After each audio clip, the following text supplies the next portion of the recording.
Nós vamos agora diretamente para o Supremo Tribunal Federal aqui. Resultado de última hora aqui, o Supremo formou a maioria nesta terça-feira para manter a decisão provisória da ministra Rosa Weber e a gente vai direto para lá. A produção, coloca, por favor, a audiência que está acontecendo agora justamente no Supremo Tribunal Federal.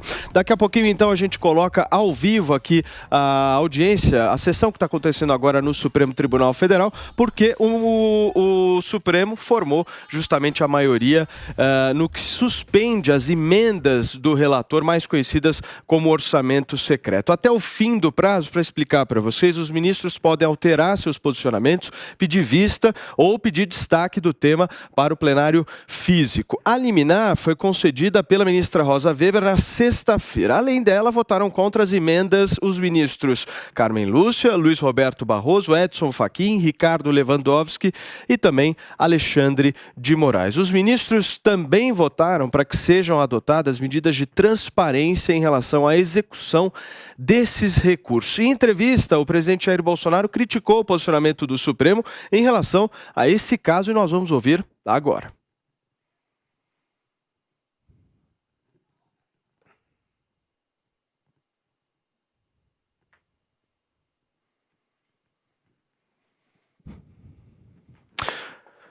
Muito bem, daqui a pouquinho então a gente ouve justamente essa sonora do presidente da República. Enquanto isso, produção, vamos discutir, vamos conversar um pouquinho com a nossa turma, o nosso time aqui, justamente sobre essa maioria formada no Supremo Tribunal Federal contra o orçamento secreto. Eu quero consequência política dessa história para o governo, quero que vocês possam analisar justamente isso, mas antes, a produção me avisa aqui que nós temos a sonora. Então, produção, por favor, coloca a sonora do Bolsonaro aqui para mim, para que a gente possa entender o que o presidente da República falou sobre isso.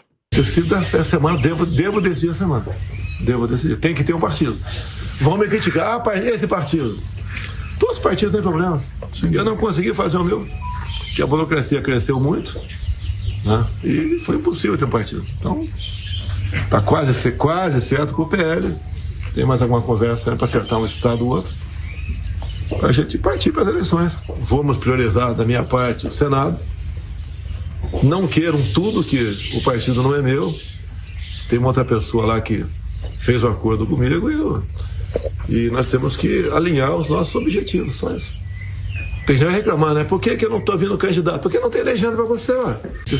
Muito bem, nós ouvimos nesse caso específico o presidente da República falando sobre a sua ida ao PL, o Partido Liberal, comentando um pouquinho. Esse vai ser um dos temas que a gente vai discutir justamente aqui no nosso 3 em 1, mas agora eu quero repercussão justamente aqui no programa sobre essa maioria. O STF formou maioria contra o chamado orçamento secreto e eu quero saber de vocês quais as consequências para o governo Bolsonaro, visto que isso é uma derrota política. Piperno, você começa. Olha, Paulo, veja, essa decisão do STF, ela não proíbe o que valeu até hoje. Desde sempre, o parlamento, os congressistas, né, eles indicam emendas, né, para beneficiar as suas bases eleitorais. Isso é do jogo, né, porque são 513 deputados, né, representando um país continental. Então, eles conhecem as demandas locais, por mais paroquial que isso possa parecer. Muita gente diz que, nessa prática, aí, os deputados eles são basicamente vereadores em Brasília, enfim, atendendo a interesses muito locais. É verdade, tem isso também. E isso já se firmou como uma tradição, não só do parlamento aqui do Brasil, mas em muitas outras democracias. O problema todo é que dessa vez inovaram. Essa história do orçamento secreto, das emendas do relator, isso obviamente tem um claro objetivo de certa forma, encobrir algumas práticas não muito republicanas. Até porque o orçamento é uma peça da qual se exige publicidade. Todo mundo tem que saber de onde sai, para onde vai e por que foi. E isso não vinha sendo contemplado, não está sendo contemplado. E é em relação a isso que o STF está se manifestando contra. O impacto na votação de hoje lá na Câmara é evidente. Aquele deputado que sabia que seria beneficiado com uma dessas emendas e agora ele sabe que isso não vai mais poder acontecer, ele fala, bom, espera lá, qual passa a ser o meu interesse a partir de agora? Eu estou fora, eu não quero esse negócio, porque a gente sabe que muitos desses deputados, eles são, digamos, volúveis, né? Eles são base de governo e de qualquer governo até o momento em que o dinheiro entra, até o momento em que ele pode, assinar emendas, levar isso lá para o seu eleitorado, para suas bases eleitorais, como uma conquista individual. Olha, eu consegui isso para nós. A partir do momento em que o STF veta esse tipo de transação, esse tipo de negociação, esse deputado muito provavelmente não encontre mais incentivo em realmente ir para a luta e dar o aval para esse projeto. Agora, nessa discussão sobre a PEC dos precatórios, minha querida Bruna Torlai, ótima tarde para você. O governo precisa do apoio da Câmara justamente para que essa votação seja concretizada em segundo turno, né? Em segunda votação, como a gente está acompanhando ao vivo aqui nesta terça-feira. Com essa maioria formada no Supremo, como é que fica essa história? Boa tarde, Paulo. Boa tarde aos demais colegas e ao nosso público. Segundo o Major Vitor Hugo, não muda muito, né? O Major Vitor Hugo, já adiante ali da decisão da Rosa Weber, já havia dito, não, isso não vai mudar nada, tá? O Arthur Lira também. Então, vamos ver qual é a força que realmente se tem ali no Congresso, né? A base aliada sob a liderança aí do Arthur Lira. O que eu entendi, se eu entendi errado, eu peço que você me corrija, Paulo, mas pelo que eu entendi, o que o STF decidiu foi pela transparência dos recursos, né? Quando a gente fala de orçamento secreto, é uma expressão um pouco complicada, porque é uma expressão que não permite que a gente entenda bem. Quando a gente fala de emendas de relator, é o seguinte, o presidente da Câmara pode distribuir emendas sem necessariamente dizer como, e o que o STF exige é transparência. E nesse sentido, não vejo nenhum problema. É claro que a gente percebe aí que a partir do momento que você tem um centrão incomodado com exigência de transparência para as tais emendas de relator, que muitos chamam de orçamento secreto, eu vejo que o problema está aí com os parlamentares, que não querem que os seus eleitores saibam qual é o uso que eles farão aí desses recursos, tá? Então, assim, eu não entendi de que maneira que poderia, assim, obstruir, digamos assim, a votação em segunda instância, tá? O problema que eu vejo aí é o seguinte, temos um Congresso que se incomoda com transparência? É isso que a gente tem? Essa é a pergunta que eu me faço. Muito bem, meu caro Jorge Serrão, eu coloco justamente essa problemática porque a gente sabe muito bem que uma grande parcela do Congresso Nacional, a gente não pode generalizar aqui, mas uma grande parcela do Congresso Nacional se mobiliza de uma maneira muito mais proativa, podemos dizer assim, quando essas emendas são liberadas, ou não? Saudações, meus amigos e amados haters. A palavra proativa que você muito bem empregou poderia ser utilizada com seu sinônimo mais verdadeiro, fisiologismo.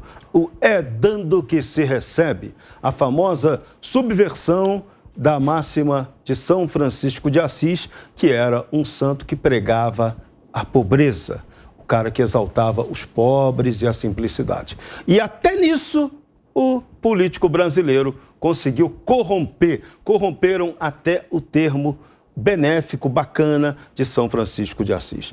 Essa decisão do Supremo, ela era mais que esperada. Até porque, vamos lá, constitucionalmente falando, existe o artigo 37 da Constituição que exige que todos os atos da administração pública sejam pautados por várias características e a principal delas, publicidade. O orçamento, então, nem se fala. O que acontece com essas emendas de relator? Elas permitiam que o relator do orçamento destinasse recursos sem dizer especificamente quem era o parlamentar beneficiado por isso.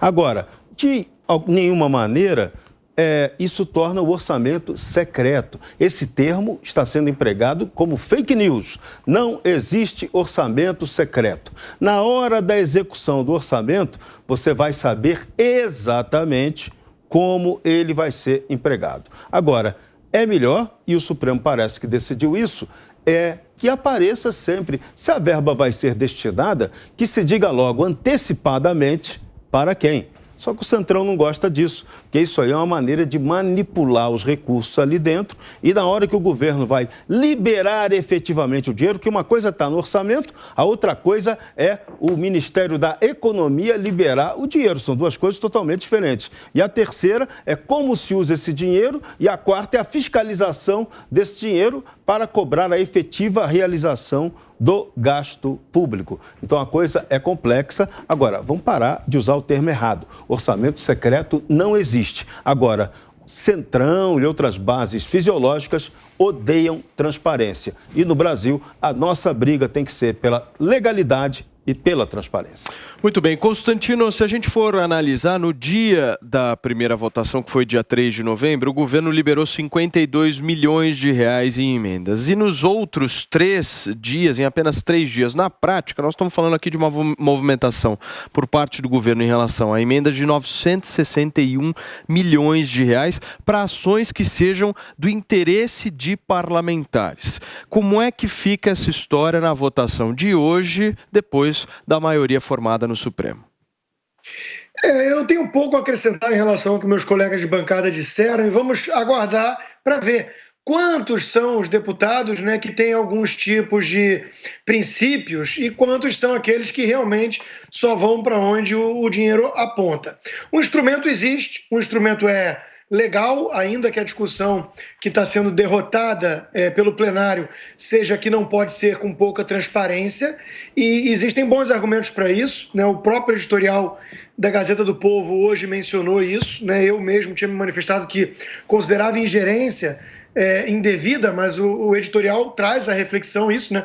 Por mais que não haja nenhuma vedação constitucional à criação de tipos específicos de emendas, como é o caso dessa RP9, percebe-se de imediato que ela fere o princípio constitucional de publicidade por ter pouquíssima transparência. Então nós vamos descobrir quantos ali realmente seguem ou não suas convicções. E o Major Vitor Hugo e outros, o próprio Lira, se mantêm otimistas. Nós vamos ver, né? Nós vamos ter como descobrir isso muito em breve. Agora, chama minha atenção também a tentativa de moralização, que é sempre bem-vinda, e de mais transparência, no governo Bolsonaro, né? Então é uma coisa que eu chamaria atenção porque são instrumentos usados desde o nosso presidencialismo de coalizão, assim cunhado por um tucano, né, pelo Sérgio Abranches, e é verdade, né, um Congresso fragmentado. Você não consegue apelar como gostaria o Sérgio Moro numa mensagem recente só ao patriotismo, ao espírito público, às convicções ideológicas. E não é assim que funciona esse centrão, esse Congresso. E eu tenho uma questão para trazer aqui para a reflexão geral também, que me ocorreu agora, enquanto eu ouvia os colegas. Pensando no voto, por exemplo, de um deputado que eu respeito muito e, via de regra, acompanho a trajetória faz tempo, que é o Paulo Eduardo Martins, do Paraná, do PSC. Ele votou contra a PEC do precatório no primeiro turno. E eu me manifestei publicamente, dizendo que entendia perfeitamente os argumentos, inclusive disse isso aqui, é um tema polêmico, dá para entender argumentos contrários, menos o oportunismo da esquerda que descobriu a responsabilidade fiscal de ontem para hoje, e que era uma questão delicada, e muitos bolsonaristas vieram em cima com pedras para cima dele, né? Eu acho que é legítimo isso. Hoje, ele publicou o seguinte: conversei com o Ministério da Fazenda e decidi mudar a minha posição. As razões que me levaram ao voto não continuam verdadeiras e relevantes. E ele está certo, assim como eu reconheci. Mas há também uma realidade que se impôs e eu votarei sim. Uma decisão difícil para todos. Ou seja, ele conversou com o ministro e foi convencido, e eu conheço ele de longa data para saber disso, e também o ministro, que nesse momento os prós e contras pesam a favor de aprovar a PEC. Né? É alguém que votou com a sua consciência, não votou por emendas nem nada. Aí eu faço a pergunta para reflexão geral, eu não tenho as respostas. Né? O que é o melhor deputado do ponto de vista dos seus representantes?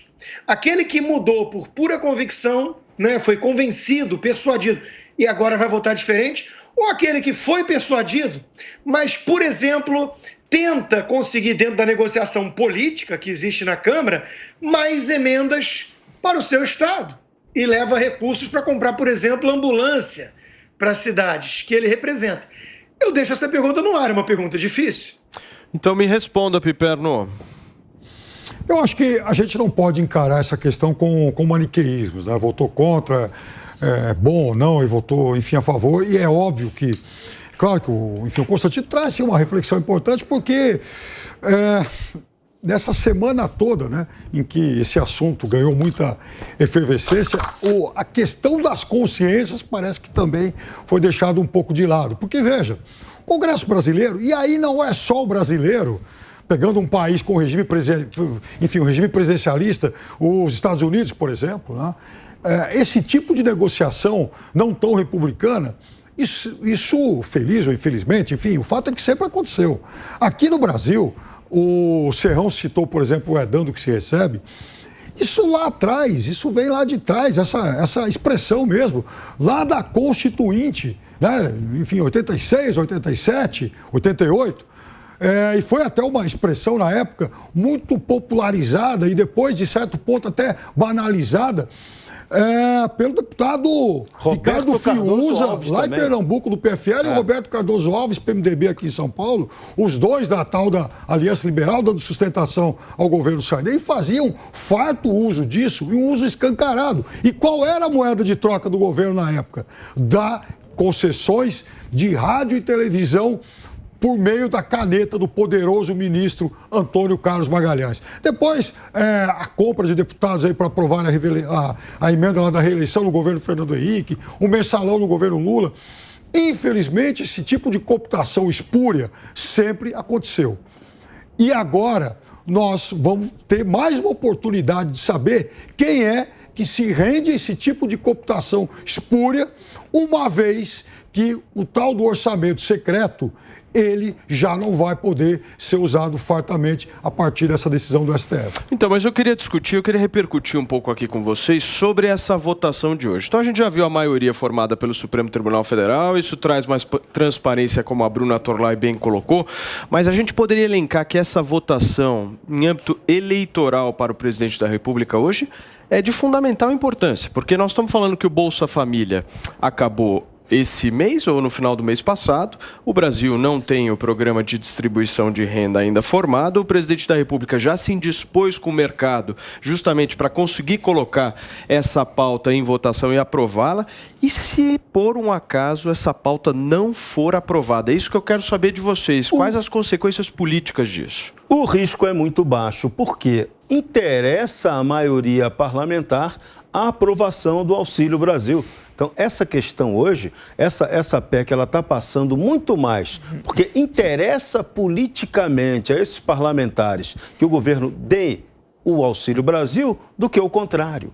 Não interessa a oposição. Eles estão vendo o quê? Claramente a oposição denuncia que isso aí é uma arma eleitoral a favor de Jair Bolsonaro. Pois é, se a oposição estivesse no poder, ela faria o mesmo, como ela já fez com o antigo Bolsa Família. Então, essa discussão para o parlamentar, ela parece até superada. Então, ela vai passar na Câmara e a grande briga vai ser no Senado, porque no Senado o governo não tem uma maioria fácil. Mas tem uma questão, vamos para um ano em que tem 27 senadores que vão correr atrás do desespero eleitoral. Então muitos podem se seduzir por isso também e mudar o voto pragmaticamente. A temporada do pragmatismo está escancarada, Paulo Matias. Muito bem. Bruna Torlai, você tem essa mesma opinião? Está garantida essa votação?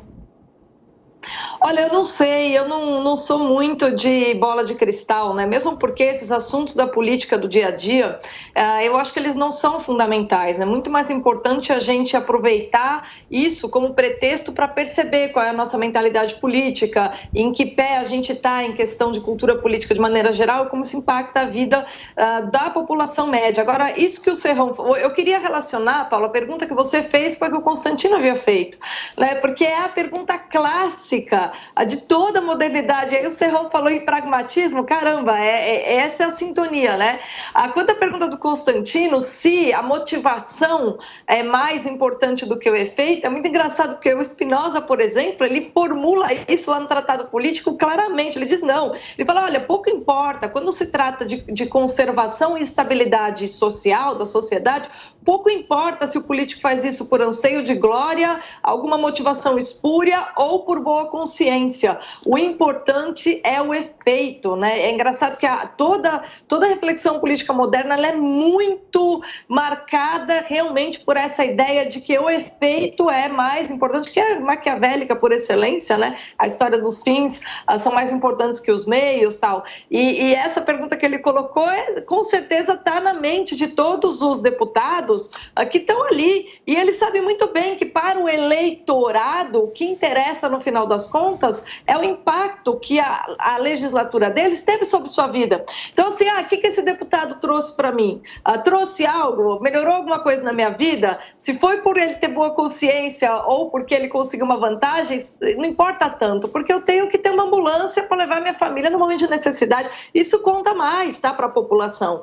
Conta mais por quê? Porque o Brasil é um país que ainda sofre com problemas de estrutura, etc. Quanto mais estruturado a gente vai, talvez as pessoas comecem aí a ponderar esse assunto. Agora, o que você disse, Paulo, sobre comprometer, o fato de a PEC não passar, se isso vai comprometer todo o percurso eleitoral, assim, do próximo ano do Bolsonaro, veja, diz ele que tem um plano B. Né? Eu estou aqui curiosa para saber qual, porque como o Serrão apontou muito bem, a briga no Senado pode ser grande, mas eu sou da mesma opinião do Serrão em um ponto.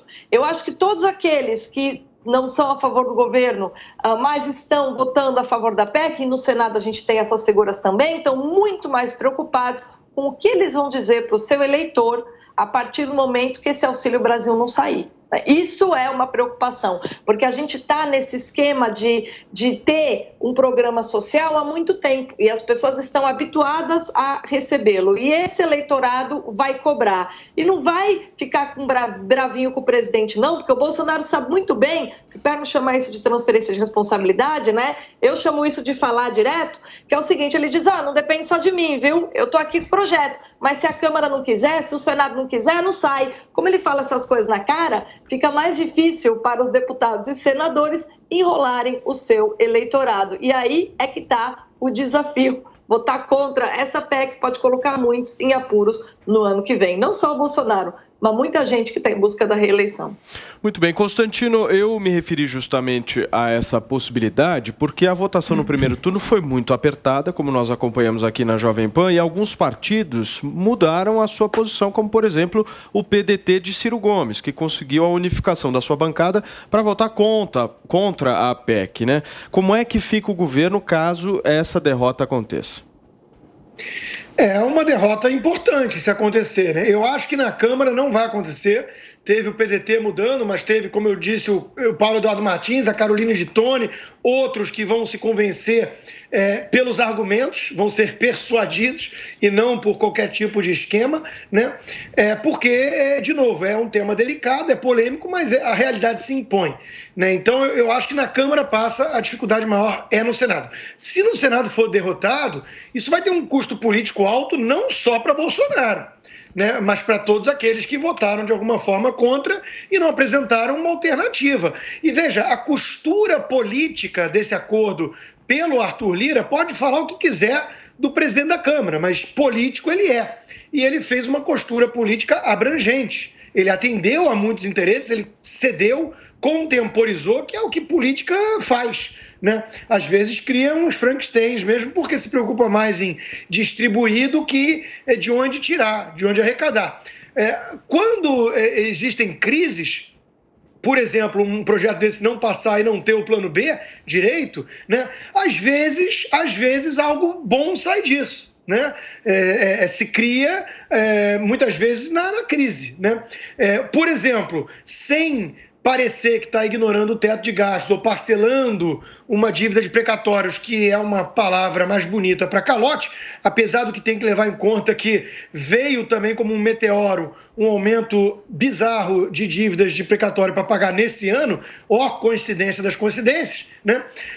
Talvez a alternativa seja realmente ter que cortar na carne. E aí o presidente, falando de forma franca, como costuma fazer, falou, eu levei, fulano, ciclano e beltrano que votaram contra. E isso recair sobre o Congresso, alguma solução, né? Olha, quem sabe, né, no mundo dos milagres, vem aí um auxílio com um corte de gastos, né, com um corte de privilégios dos próprios parlamentares. Mas aí seria sonhar demais. A realidade não costuma acontecer dessa maneira, por isso que a gente que entende de maneira realista a política acaba optando sempre pelo menos pior. Você, Piperno? Eu sou muito crítico do presidente da Câmara, Arthur Lira, político aí que na questão digamos, de lisura de procedimentos, de caráter, ele me lembra muito o Renan Calheiros, o seu conterrâneo. Agora, tem uma coisa que ninguém pode negar. Ele faz política 24 horas por dia e ele é a face política desse governo. Porque muito do que eu cobro em relação ao governo Bolsonaro é exatamente a inabilidade para fazer política, para lidar com temas complicados, né? E o Arthur Lira, pelo menos, ele busca soluções. Se a gente vai criticar ou não, se vai ter orçamento secreto ou não, isso é uma outra história. Mas Arthur Lira é, sim, a face desse governo com mais tino político para lidar com esse tipo de coisa. Se vai ganhar ou não hoje, eu não sei. E acho até que tem possibilidade. Porque, vejam, na primeira votação participaram 456 parlamentares. Então, isso significa que 57 não votaram. Todo mundo sabe que, principalmente o PDT, mas alguns votos do PSB, eles estão mudando de lado. Mas é claro também que o Arthur Lira conhece mecanismos de pressão para obrigar essa turma, esses 57, a participarem da votação de hoje. E, para mim, a possibilidade de vitória dele sai exatamente desse universo de 57 ausentes da primeira votação. Muito bem, são 5h29. A conversa está muito boa aqui no 3 em 1 e continua. Fica por aí. 3 em 1.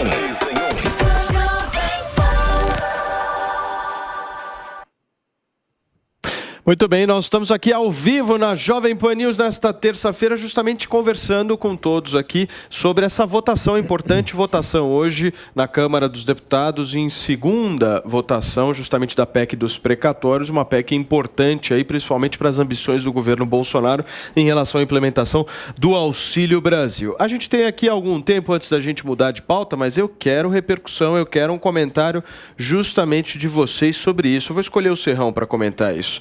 Abre aspas, Alexandre Frota. Com orçamento secreto, quem preside o Brasil é o o orçamento secreto, quem preside o Brasil é o Bolsonaro e não o Arthur Lira. Você acha que é isso mesmo, Serrão?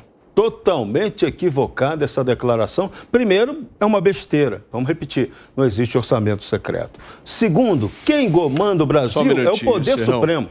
São 5h30 desta terça-feira, nós estamos aqui ao vivo justamente conversando sobre essa votação na Câmara dos Deputados que acontece hoje, da PEC dos precatórios. A gente estava conversando aqui sobre uma declaração do Alexandre Frota que diz o seguinte: com orçamento secreto, quem preside o Brasil é Lira e não Jair Bolsonaro. O Serrão estava comentando, por favor, continue, querido. Mentira. Quem preside o Brasil é o Poder Supremo, porque foi o Poder Supremo quem trouxe para nós essa armadilha do precatório gigantesco a ser pago sem saber se haveria recurso ou não, ou já tendo até a certeza de que faltaria dinheiro para isso. Por isso, essa PEC é a PEC da renegociação e não a PEC do calote, como estão dizendo por aí. Porque quem criou essa situação ruim para o Estado brasileiro foi, primeiro, o Estado brasileiro, que é mal pagador, e segundo, o Poder Supremo, que viu uma chance de